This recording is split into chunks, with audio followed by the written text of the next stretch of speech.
신일 뉴라이트 인사로 지목되는 김영석 씨. 이런 사람이 독립기념관장에 임명됐다면 그 과정에 문제가 있었을 거란 추정이 뒤따랐습니다. 그래서 국회는 김 관장을 선임한 임원추천위원회의 명단과 회의록, 심사표 등을 제출하라고 요구했습니다. 하지만 김영석 관장은 자신을 뽑은 사람들이 누구인지 알지 못하게 이름을 지워서 냈습니다. 개인정보보호법에 따라서 이거는 공개해서는 안 된다고 하면 우리는 안 할 겁니다. 그래도 괜찮을지 독립기념관의 돈으로 법무법인의 법률 자문까지 의뢰했습니다. 국회가 요구하면 자료 공개를 해야 하는 건지, 임추위 위원들이 누구인지 감추면 안 되는지, 자료를 내라는 국회 요구를 거부하면 어떻게 되는지 등을 물었던 겁니다. 일주일 만에 돌아온 법률 자문 결과는 그러면 처벌받는다는 것이었습니다. MBC가 입수한 법무법인의 답변서. 국회가 요구하면 개인정보보호법 위반 소지가 있어도 자료를 내야 한다고 알려줬습니다. 임추위 위원들의 명단도 국회 증언감정법이 개인정보보호법에 앞서기 때문에 동의 없이 공개를 강제할 수 있다고 했습니다. 정당한 이유 없이 국회에 자료 제출, 열람, 공개 요구를 따르지 않으면 형사처벌 대상이라고 못 박았습니다. 김영석 관장도 이 답변서를 확인했습니다. 그런데도 독립기념관 측은 자료 제출을 거부하고 있습니다. 법률 자문 내용을 무시해버리고 자의적으로 해석을 해서 지금도 여전히 자료를 미제출하고 있습니다. 이거는 저희 국회를 무시하는 거고요. 김영석 관장이 직접 이를 지시한 걸로 알려졌습니다. 독립기념관 측은 자료 공개가 헌법상 기본권 침해에 해당한다는 이유를 들어 김영석 관장의 임명과 관련한 의혹에 답하지 않고 있습니다. MBC 뉴스 이덕영입니다. 김영석 독립기념관장 임명 논란이 불거지자 지난달 14일 야당 의원들이 독립기념관을 찾았습니다. 임명 과정에 참여한 추천위원회 위원 명단과 채점표, 회의록 등을 확인하기 위해서입니다. 하지만 독립기념관 측은 자료 제공을 거부하고 위원 이름을 지운 채점표만 제출했습니다.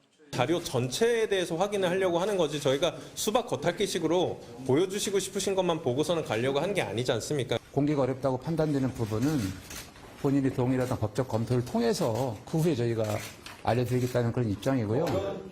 그런데 바로 이날 독립기념관이 국내 한 법무법인에 국회의 김 관장 임명 관련 자료 요구에 대한 법률 자문을 의뢰한 걸로 드러났습니다.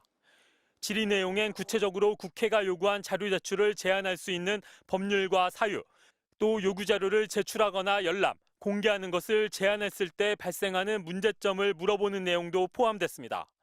자료 제출 거부를 위한 법적 근거를 만들려고 한 것으로 보입니다. 실제 독립기념관은 지금까지도 국회에 관련 자료를 제출하지 않고 있습니다. 법적인 검토를 거쳐서 문제가 없다.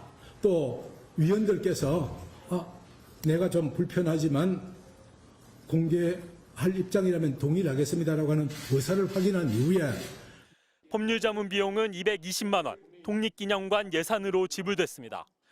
관장의 지시나 허가 없이는 불가능한 일로 본인과 관련된 일에 국민 세금을 쓴 것은 부적절하다는 비판이 나옵니다.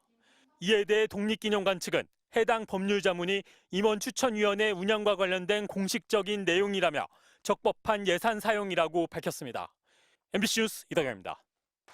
윤석열 대통령의 올해 3.1절 기념사. 무장 독립운동 말고도 교육과 문화 독립운동을 벌인 분들도 평가받아야 한다고 강조합니다. 저는 이 모든 독립운동의 가치가 합당한 평가를 받아야 하고 그 역사가 대대손손 올바르게 전해져야 한다고 믿습니다. 이는 과거 정부가 무장 독립운동만 평가한 채 나머지 독립운동들은 친일파로 몰아간 경향이 있어 균형이 필요하다는 뜻이라고 대통령실은 설명했습니다. 윤 대통령 발언 보름 뒤 나온 국가보훈부의 연구 용역. 국내 문화운동과 학생운동, 계몽운동에서 이름이나 공적이 잘 알려지지 않은 사람들을 발굴해 공적을 선양, 홍보한다는 내용입니다. 총 사업비 2억 원의 이 연구 용역을 따낸 건 김형석 독립기념관장이 이사장이던 대한민국 역사와 미래재단. 연구진은 불과 4개월의 연구 끝에 16명의 알려지지 않은 독립운동가를 선정했다며 최종 결과 보고서를 발간했습니다. 알려지지 않았다는 운동가는 과연 누구일까? 1905년 을사늑약으로 순국한 민영환, 물산 장려운동을 이끈 조만식, 고종이 파견한 헤이그 특사 대표 이상설, 독립협회와 신간회의 중심인물 이상재, 모두 역사 교과서에 실려 있는 누구나 아는 유명 독립운동가들입니다. 공적을 기재한 연구 보고서도 부실했습니다. 이상설의 경우 2007년 한 연구소의 보고서를 그대로 갖다 썼는데 당시 작성자가 이 연구 용역에도 그대로 참여했습니다. 과거 보고서를 추가 연구도 없이 그대로 갖다 쓴 게 아니냐는 의혹도 제기됐습니다. 참고 문헌만 제시하면 그 정도는 어느 대학생이든 다 쓸 수 있는 것이고 연구 용역에는 특히 뉴라이트 인사들이 대거 참여했습니다. 뉴라이트 학회로 알려진 한국현대사학회 출신 2명이 포함됐고 이승만 기념관 건립을 주장하는 전 언론인도 있었습니다.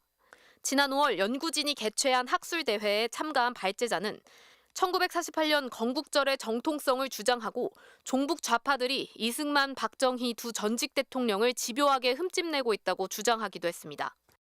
본부가 어떤 역사관을 갖고 있길래 이런 용역들을 발주하고 이런 결과물을 납득할 수 있는지에 대해서 오히려 더 이해하기 어렵다는 생각. 이에 대해 김형석 관장은 대답을 거부했고 당시 연구진은 4개월의 짧은 기간 동안 방대한 양을 압축하다 보니 어쩔 수 없었다고 해명했습니다. 일반 강의용으로 이렇게 쉽게 쓰려고 애를 많이 썼어요. 역사학계에선 국가보훈부의 이런 연구 용역이 홍범도 장군 흉상철거 움직임 등 해외 무장 독립운동의 의미를 축소하려는 뉴라이트 운동의 연장선상에 있는 것이라는 지적도 나오고 있습니다. MBC 뉴스 조희영입니다.